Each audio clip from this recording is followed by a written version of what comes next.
اعوذ باللہ من الشیطان اللعین الرجیم بسم اللہ الرحمن الرحیم رب اشرح لی صدری ویسر لی امری واحلل عقدۃ من لسانی یفقہوا قولی رب یسر ولا تعسر انک علی کل شیء قدیر اللہم کن لولیک الحجۃ ابن الحسن صلواتک علیہ وعلی آبائہ فی هذه الساعة وفی کل ساعة ولیا وحافظا وقائدا وناصرا ودلیلا وعینا حتی تسکنہ ارضک طوعا وتمتعہ فیہا طویلا بفضلک ورحمتک یا ارحم الراحمین اللہم وفقنا لما تحب وترضا الہنا لا تکلنا الی انفسنا طرفۃ عین ابدا بجاہ محمد وآل محمد اما بعد فقد قال اللہ تبارک وتعالی فی محکم کتابہ ومبرم خطابہ وہو اصدق الصادقین بسم اللہ الرحمن الرحیم یا ایہا الذین آمنوا ان جاءکم فاسق بنبأ فتبینوا ان تصیبوا قوما بجہالۃ فتصبحوا على ما فعلتم نادمین واعلموا ان فیکم رسول اللہ لو یطیعکم فی کثیر من الامر لعنتم ولکن اللہ حبب الیکم الایمان وزینہ فی قلوبکم وکرہ الیکم الکفر والفسوق والعصیان اولئک هم الراشدون فضلا من اللہ ونعمتا واللہ علیم حکیم۔ اے ایمان والو، اگر کوئی فاسق تمہارے پاس کوئی خبر لے کر آئے تو تم تحقیق کر لیا کرو، کہیں نادانی میں تم کسی قوم کو نقصان پہنچا دو، پھر تمہیں اپنے کیے پر نادم ہونا پڑے۔ اور تمہیں علم ہونا چاہیے کہ اللہ کے رسول تمہارے درمیان موجود ہیں۔ اگر بہت سے معاملات میں وہ تمہاری بات مان لیں تو تم خود مشکل میں پڑ جاؤ گے، لیکن اللہ تعالیٰ نے ایمان کو تمہارے لیے محبوب بنا دیا اور اسے تمہارے دلوں میں مزین فرمایا، اور کفر اور فسق اور نافرمانی کو تمہارے نزدیک ناپسندیدہ بنا دیا۔ یہی لوگ راہ راست پر ہیں اللہ کی طرف سے فضل اور نعمت کے طور پر، اور اللہ خوب جاننے والا، حکمت والا ہے۔ صدق اللہ مولانا العلی العظیم۔ مومنین کرام، ناظرین محترم، السلام علیکم ورحمۃ اللہ وبرکاتہ۔ اللہ تعالیٰ کا شکر ادا کرتے ہیں کہ جس نے ایک مرتبہ پھر ماہ مبارک رمضان کی مقدساتوں میں یہ توفیق ہمارے شامل حال فرمائی کہ سورہ مبارکہ حجرات کے کچھ دروس اور کچھ مطالب کو لے کر آپ کی خدمت میں حاضر ہو سکیں۔ اللہ رب العزت سے دعا کرتے ہیں کہ ہم سب کو ماہ مبارک رمضان کے فیوزات و برکات سمیٹنے کی توفیق عطا فرمائے، دامن قرآن اور دامن اہل بیت علیہم الصلاۃ والسلام سے متمسک رہنے کی توفیق عطا فرمائے۔ مومنین کرام، سورہ مبارکہ حجرات کی، کہ جسے سورہ آداب کا نام بھی دیا گیا، اور ایک آئیڈیل اسلامی معاشرے میں زندگی کیسی ہونی چاہیے اور کس طرح گزاری جانی چاہیے، اس کے حوالے سے اس سورہ میں مسلمانوں کے لیے رہنمائی موجود ہے، اور اسی سورہ کے حوالے سے گزشتہ دنوں سے کچھ مطالب آپ کی خدمت میں پیش کرنے کی توفیق حاصل ہے۔ آج جو آیہ کریمہ اس سورہ کی آپ کی خدمت میں تلاوت کی گئی، یہ سورہ حجرات کی آیت نمبر 6 ہے، اور انتہائی قابل غور پیغامات اور اسباق اس آیت میں ہمارے لیے موجود ہیں۔ جس طرح کہ گزشتہ دروس میں بھی عرض ہوا کہ چاہے سورہ ہو یا اس سورہ میں موجود آیات ہوں، ان سوروں کو سمجھنے کے لیے یا آیات کے معنی اور مفاہیم کو صحیح طرح سے سمجھنے کے لیے اور درک کرنے کے لیے ایک بنیادی چیز یہ ہے کہ دیکھا جائے کہ یہ سورہ سارے کا سارا یا اس سورہ کی آیات کس بارے میں نازل ہوئیں، اس کا شان نزول کیا ہے، اور شان نزول کو سامنے رکھتے ہوئے پھر اس آیت کے حوالے سے، اس آیت کے معنی اور مفہوم کے حوالے سے بہت ساری آسانیاں انسان کے سامنے آ جاتی ہیں۔ چنانچہ اس آیت کے حوالے سے بھی یہ بات ضروری ہے کہ قبل اس کے کہ ہم اس آیت کے مطالب کی طرف متوجہ ہوں اور اس آیت کے مطالب کو بیان کریں، ہم پہلے یہ دیکھیں کہ یہ آیہ کریمہ آیہ نبا جس کو کہا جاتا ہے، یہ سورہ حجرات کی 6ٹھی آیت یعنی آیہ نبا، اس کی داستان نزول کے حوالے سے کیا کہا گیا ہے، اور برادران اہل سنت کے ہاں اور مکتب اہل بیت علیہم الصلوۃ والسلام میں اس کے حوالے سے کیا داستان نزول ذکر کی گئی ہے۔ اس کو تقریباً امہ کے مفسرین نے بھی، برادران اہل سنت کے ہاں بھی یہ جو ابھی عرض کر رہا ہوں اس داستان نزول کو ذکر کیا گیا ہے، اور مکتب اہل بیت میں بھی مفسرین نے اس داستان نزول کو ذکر کیا ہے، اور جو ابھی ذکر کر رہا ہوں اس کے علاوہ بھی داستان نزول موجود ہے، اگر مناسب ہوا تو اس کو بھی آپ کی خدمت میں عرض کیا جائے گا۔ یہ داستان نزول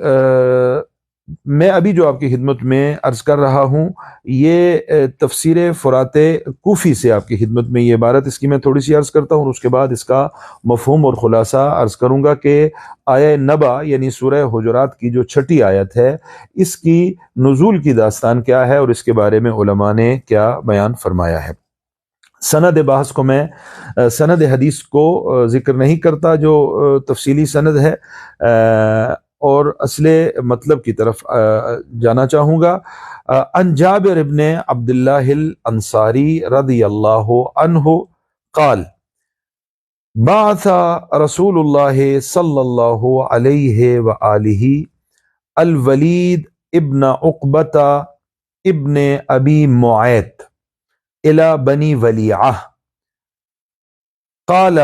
وكانت بينه وبينهم شحناء في الجاهلية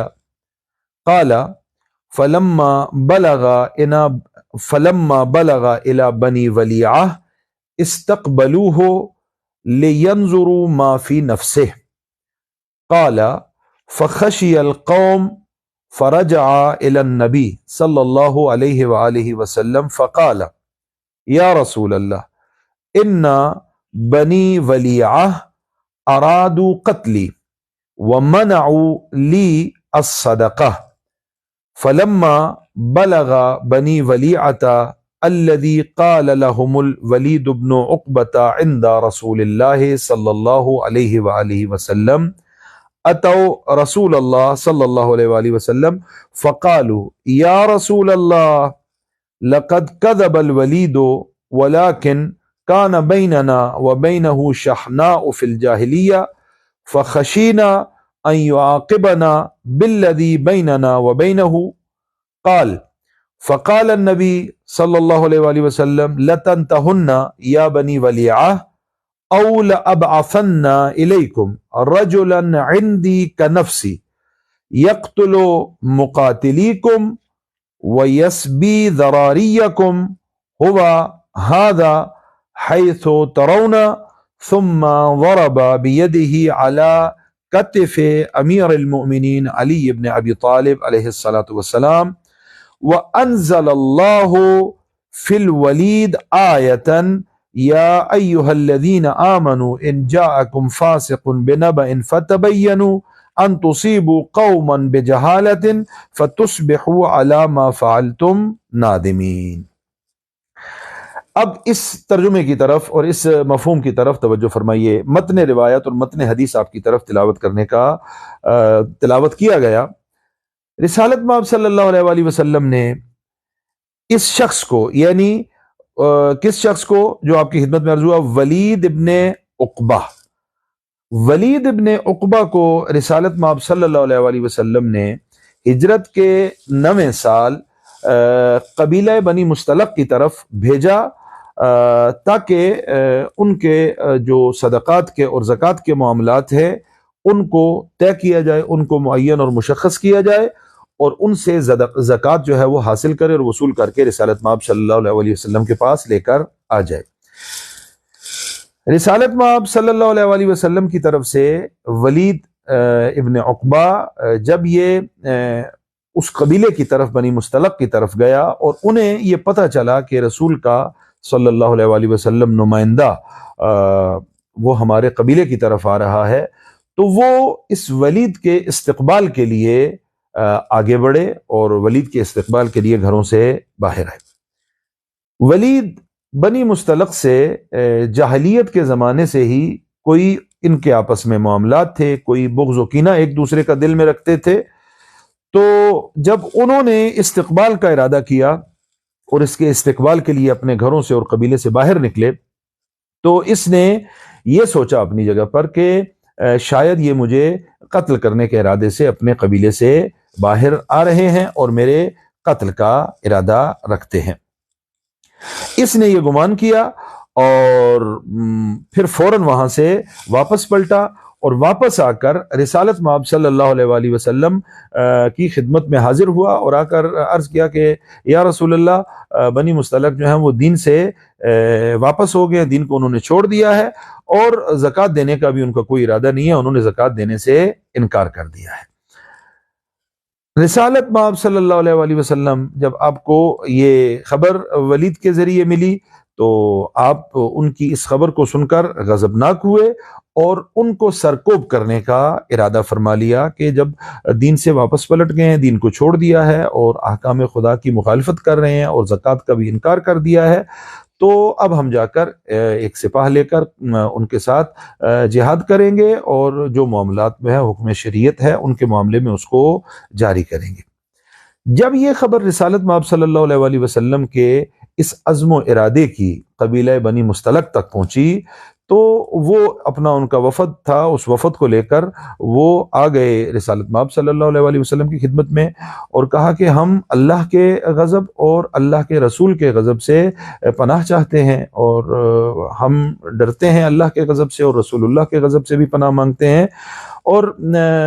ہمیں کوئی ایسا ارادہ ہمارا نہیں تھا جو آپ کو خبر دی گئی ہے۔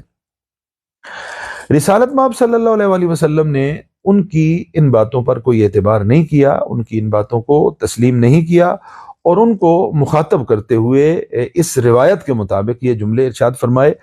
اے بنی مستلق اطاعت کرو یا میں ایسے شخص کو تمہاری طرف روانہ کروں گا جہاد کے لیے جو بالکل میری طرح ہے، جو میرا نفس ہے، میں اس کو تمہارے قبیلے کی طرف بھیجوں گا اور وہ تمہارے جو لڑنے والے ہیں اور تمہارے جو جنگجو ہیں ان کے ساتھ جنگ کرے گا اور تمہارے بچوں کو اسیر کر کے لے آئے گا۔ اس کے بعد آپ نے رسالت مآب صلی اللہ علیہ وسلم نے اپنا دست مبارک امیر کائنات علی ابن ابی طالب علیہ الصلوۃ والسلام کے شان مبارک پر رکھا اور کہا کہ اسے میں تمہاری طرف جہاد کے لیے روانہ کروں گا اگر تم نے اطاعت سے ہاتھ کھینچے اور اگر تم نے اطاعت نہ کی۔ یہ آیہ کریمہ یعنی آیہ نبا جس کو کہا جاتا ہے اور سورہ حجرات کی 6 آیت ہے، یہ آیہ کریمہ ولید کی اس خبر کے بارے میں کہ جو اس نے رسالت مآب صلی اللہ علیہ وسلم کو آ کر دی اور بنی مستلق کی تصدیق کے بارے میں، یعنی ولید کی تکذیب کر رہی ہے یہ آیت اور ولید کو جھٹلا رہی ہے جبکہ بنی مستلق کو کی تصدیق کر رہی ہے۔ ایک کی تکذیب ہے اور وہ ولید ہے اور اس قبیلے کی تصدیق ہے جو بنی مستلق کا ہے کہ وہ صحیح کہہ رہے ہیں، وہ ایسا کوئی ارادہ نہیں رکھتے تھے، انہوں نے زکوٰۃ سے کوئی انکار نہیں کیا تھا بلکہ آپ کو غلط خبر دی گئی ہے۔ مومنین کرام، ناظرین محترم، یہاں بہت ساری باتیں ایسی ہیں کہ جو ولید کے بارے میں بیان کی جا سکتی ہیں اور بیان انہیں ہونا چاہیے، البتہ ہم اتنے ہی مطالب ذکر کریں گے جتنے یہاں پر ذکر ہونے چاہیے۔ ولید ابن عقبہ کے بارے میں منابع فریقین میں کب یہ حلقہ بگوش اسلام ہوئے اور حلقہ بگوش اسلام ہونے کے بعد جب خلافت مسلمانوں کے خلیفہ سوم حضرت عثمان تک پہنچی تو اس وقت سعد ابن ابی وقاص کو کہ جو کوفہ کے گورنر تھے وہاں سے ہٹایا گیا اور ان کی جگہ ولید کو کوفے کا گورنر بنایا گیا۔ اور عبداللہ ابن مسعود رضی اللہ تعالی عنہ جلیل القدر صحابی ہیں اور باعظمت ہیں اور پیغمبر کے نزدیکی افراد میں سے آپ کا شمار ہوتا ہے۔ انہوں نے اس موقع پر کہ جب خلیفہ سوم حضرت عثمان کے زمانے میں ان سے کوفہ کی گورنری کو لے لیا گیا اور ولید کو کوفہ کا گورنر بنایا گیا، تو انہوں نے کچھ جملے بھی یہاں پر ارشاد فرمائے، اور یہ باتیں استیعاب میں بھی ملاحظہ کی جا سکتی ہیں اور الکشاف میں بھی ان باتوں کو دیکھا جا سکتا ہے، اور برادران اہل سنت کے منابع میں ولید کے حوالے سے تفصیلی داستان موجود ہے، اور خاص کر کے ولید کے کچھ اعمال کے بارے میں کہ انہوں نے نماز کس عالم میں پڑھائی، اور نماز جب اس عالم میں پڑھانے کے بعد مسلمانوں نے اور نمازیوں نے ان کے ساتھ کیا سلوک روا رکھا، یہ ساری داستانیں تاریخ کی کتابوں میں موجود ہے اور برادران اہل سنت نے بھی ان کو ذکر کیا ہے۔ تو ابھی ہم ولید کے بارے میں زیادہ گفتگو نہیں کرتے کہ ولید یہ جناب خلیفہ سوم حضرت عثمان کا یہ رضائی بھائی ہے، یہ ماں کی طرف سے یہ حضرت عثمان کا بھائی بنتا ہے، اور اس کے بارے میں تاریخ کی کتابوں میں جو بھی ہمارے دیکھنے سننے والے ہیں اور صاحبان مطالعہ ذوق مطالعہ رکھتے ہیں، آیہ نبا کے ذیل میں سورہ حجرات کی 6 آیت کے ذیل میں اس کو بھی ملاحظہ فرما سکتے ہیں۔ ابھی اس مرحلہ گفتگو پر کچھ باتیں ہم اس داستان نزول کے حوالے سے عرض کریں گے کہ جس کو برادران اہل سنت کی کتابوں میں بھی ملاحظہ کیا جا سکتا ہے اور مکتب اہل بیت کی کتابوں میں بھی یہ روایت ملاحظہ کی جا سکتی ہے۔ البتہ میں یہیں پر ایک اور جملہ بھی عرض کر دوں کہ اس داستان کے علاوہ اس آیت کے نزول کے حوالے سے دیگر داستان نزول بھی موجود ہیں، ہمارے پیش نظر بھی ہیں، لیکن ابھی چونکہ پروگرام کا فارمیٹ ایسا ہے کہ ہم یہاں پر ان سب کی طرف نہیں بڑھ سکتے، اسی ایک داستان نزول کے حوالے سے کچھ مطالب عرض کر کے آج کی اس گفتگو میں آپ سے دعا چاہیں گے۔ یہ داستان جو نزول کی ذکر ہوئی اور اس کو فریقین نے ذکر کیا، 2 باتیں ایسی ہیں کہ جن پر غور کرنے کی ضرورت ہے۔ اس داستان کے حوالے سے 2 باتیں قابل غور ہیں۔ پہلی بات یہ ہے کہ جس پر دقت ہونی چاہیے سورہ حجرات کی 6 آیت کے ذیل میں کہ اس نقل کے مطابق اور اس روایت کے مطابق ولید نے غلط خطا کی، ایک ایسی بات سوچی کہ جو واقعے کے مطابق نہیں تھی، انہوں نے غلط گمان کر لیا اور ان کا گمان صحیح نہیں تھا، اور وہ گمان یہ تھا کہ قبیلے والے بنی مستلق والے ان کے قتل کا ارادہ رکھتے ہیں، اور یہاں پر انہوں نے خطا کر لی۔ لہٰذا یہ کہا جائے کہ ولید نے جو اپنی پیغمبر کو آ کر صلی اللہ علیہ وآلہ وسلم گزارش پیش کی تھی اور رپورٹ پیش کی تھی اس قبیلے میں جانے اور وہاں کا یہ ماجرا دیکھنے کے حوالے سے، اس رپورٹ میں اور اس گزارش میں یہ غلطی پر تھے، جھوٹے نہیں تھے، یعنی انہوں نے جھوٹ نہیں بولا تھا بلکہ غلطی کی تھی۔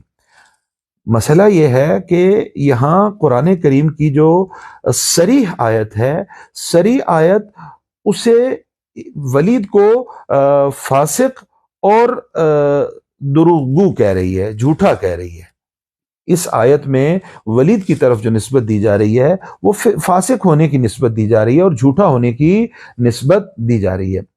اور اس کا مطلب یہ ہے کہ ولید نے جو اپنی رپورٹ دی تھی پیغمبر خاتم صلی اللہ علیہ وآلہ وسلم کی خدمت میں آ کر، اس میں انہوں نے جھوٹ بولا تھا،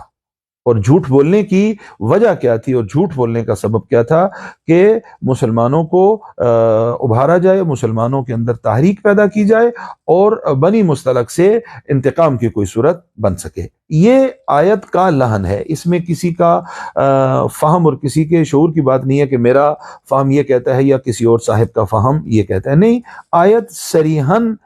جو ارشاد فرما رہا ہے اللہ رب العزت، وہ انداز آیت کا یہ ہے ان جاءکم فاسق بنبأ،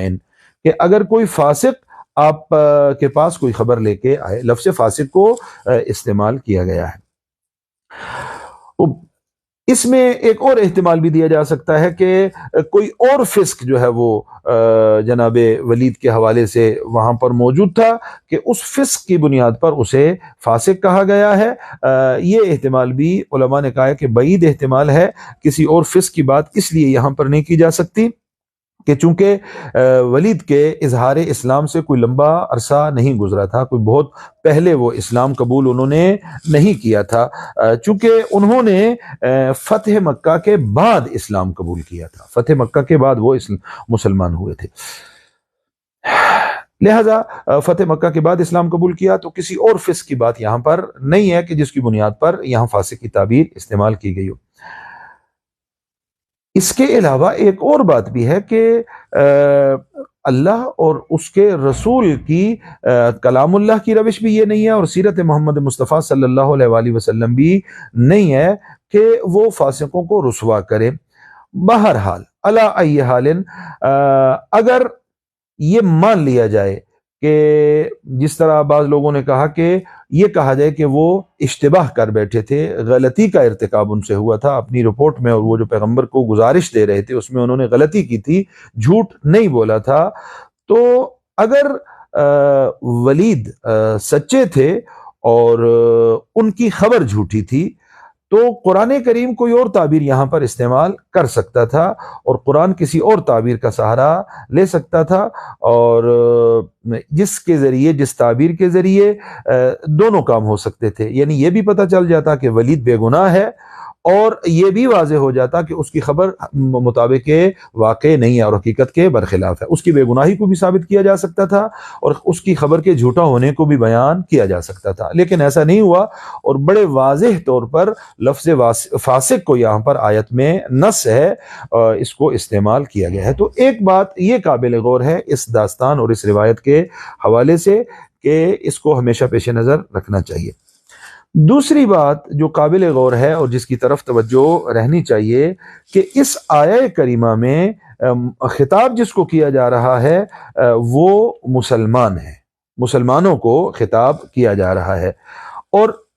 رسول اکرم صلی اللہ علیہ وآلہ وسلم مسلمانوں میں داخل نہیں ہے۔ یہ انتہائی دقیق مسئلہ ہے اور اس کی طرف دقت کرنے اور غور کرنے کی ضرورت ہے کہ آیہ کریمہ سورہ حجرات کی 6 نمبر آیت جو ہے، جس کو آیہ نبا کہا جاتا ہے، اس میں مسلمانوں کو خطاب کیا جا رہا ہے، اور رسالت مآب صلی اللہ علیہ وآلہ وسلم مخاطب نہیں ہے۔ ان مخاطب افراد میں جن کو خطاب کیا جا رہا ہے رسالت مآب شامل نہیں ہے۔ قرینہ کیا ہے؟ چونکہ اس آیت میں ارشاد ہے وَاعْلَمُوا أَنَّ فِيكُمْ رَسُولَ اللَّهِ، اے مسلمانوں جان لو کہ تمہارے درمیان رسالت مآب صلی اللہ علیہ وآلہ وسلم بھی موجود ہیں۔ بس یہ قرینہ بن رہا ہے، یہ جو خطاب ہے آیت کا وَاعْلَمُوا أَنَّ فِيكُمْ رَسُولَ اللَّهِ، یہ قرینہ بن رہا ہے کہ مخاطب مسلمانوں کو قرار دیا جا رہا ہے اور مخاطبین میں رسالت مآب صلی اللہ علیہ وآلہ وسلم شامل نہیں ہے۔ اب اس کا نتیجہ کیا ہوگا؟ یعنی اب یہ دوسرا نقطہ اگر ہم لے لیں کہ مخاطب مسلمان ہیں اور رسالت مآب مسلمانوں میں شامل نہیں ہے، اور اس پر قرینہ کیا ہے وَاعْلَمُوا أَنَّ فِيكُمْ رَسُولَ اللَّهِ، اس کا نتیجہ کیا ہوگا؟ نتیجہ یہ بنے گا کہ مسلمانوں میں کچھ ایسے افراد تھے کہ جنہوں نے ولید کی خبر کو صحیح سمجھا تھا اور واقع کے مطابق سمجھا تھا، یعنی ولید جو کچھ کہہ رہا ہے وہ صحیح ہے، اور واقعاً بنی مستلق والے وہی لوگ ہیں کہ جنہوں نے زکوٰۃ دینے سے انکار کر دیا ہے اور وہ دین سے خارج ہو گئے اور دین سے نکل گئے ہیں۔ البتہ یہ واضح ہے کہ وہ لوگ جو تھے، وہ مسلمان جو تھے، وہ ہر کام میں جس طرح پیغمبر کی اطاعت ہونی چاہیے تھی، جس طرح پیغمبر کے فرامین پر سر تسلیم خم ہونا چاہیے تھا، انہیں اس طرح سے سر تسلیم خم نہیں ہوتے تھے، لہٰذا ایسے افراد موجود تھے جو ولید کی خبر کو صحیح قرار دے رہے تھے اور اس کو مطابق واقع، اور ان کا اصرار تھا، یہ لوگ جو ولید کی خبر کو صحیح قرار دے رہے تھے وہ اس بات پر اصرار بھی کر رہے تھے کہ رسالت مآب صلی اللہ علیہ وآلہ وسلم ولید کے خبر کے سچا ہونے اور صحیح ہونے کی تصدیق کر دیں اور اس کی تائید کر دیں، جبکہ رسالت مآب صلی اللہ علیہ وآلہ وسلم اس کی خبر کی تصدیق اور تائید نہیں کر رہے تھے، اور پیغمبر خاتم صلی اللہ علیہ وآلہ وسلم نے ولید کی اس خبر میں اس کی صداقت کو قبول نہیں فرمایا تھا۔ مسلمان تھے، مسلمانوں میں کچھ لوگ تھے کہ جو یہ چاہتے تھے کہ پیغمبر کی طرف سے اس کو یہ تصدیق حاصل ہو جائے۔ اب ہم اس داستان کا اور اس قصے کا اگلا حصہ اپنے محترم ناظرین کی خدمت میں عرض کرتے ہیں۔ ولید نے بنی مستلق سے اپنی اس جاہلیت کے زمانے کی رنجش اور اس اپنی کدورت کا انتقام لینا تھا، لہذا اس نے ایک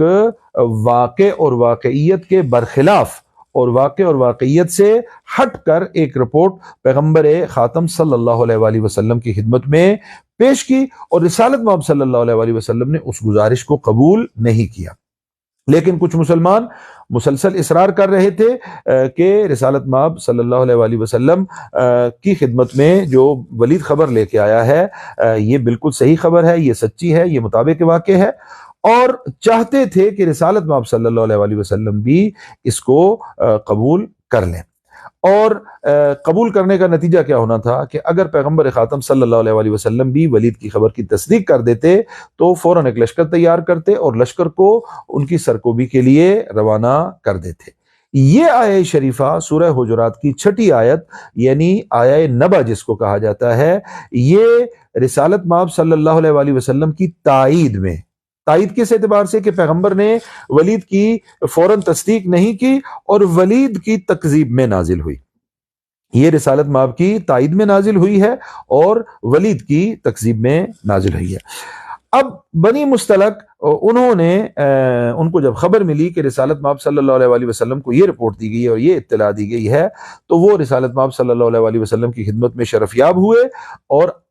اس لیے شرف یاب ہوئے کہ آ کر ولید کی خبر کی تکذیب کرے، اور رسالت مآب صلی اللہ علیہ وآلہ وسلم نے بھی جب ان کی بات کو سنا تو بڑے مختصر اور چھوٹے جملوں میں اور قاطعانہ انداز میں قاطعیت کے ساتھ نہ صرف بنی مستلق کو بلکہ سب کو ایک مسئلے کی طرف متوجہ کیا اور کہا کہ خبردار کوئی بھی حکم خدا اور دستور خدا سے سرپیچی کا تصور نہ کرے، اور کسی کے ذہن میں یہ خیال نہ آئے کہ وہ زکوٰۃ ادا نہیں کرے گا۔ اگر ایسا کرے گا تو اس کا جو ہے وہ مقابلہ لشکر اسلام سے ہوگا، چونکہ وہ حکم خدا کی سرپیچی کرے گا، تو حکم خدا کی سرپیچی کرنے والے کے ساتھ یہ رویہ اپنایا جائے گا۔ البتہ یہاں پر بعض مفسرین نے ایک اور انداز سے بھی نقل کیا ہے اس داستان کو، اور وہ داستان کچھ یہ ہے، اس کی طرف بھی توجہ کرنے کی ضرورت ہے۔ بعض مفسرین کی طرف سے یہ داستان یوں نقل ہوئی ہے کہ جب ولید نے گزارش دی اور بتایا کہ بنی مستلق کا رویہ ایسا رویہ تھا، تو اس کے بعد رسالت مآب صلی اللہ علیہ وآلہ وسلم نے خاموشی سے اور بطور مخفیانہ خالد کی سربراہی میں ایک سپاہ کو اور ایک دستے کو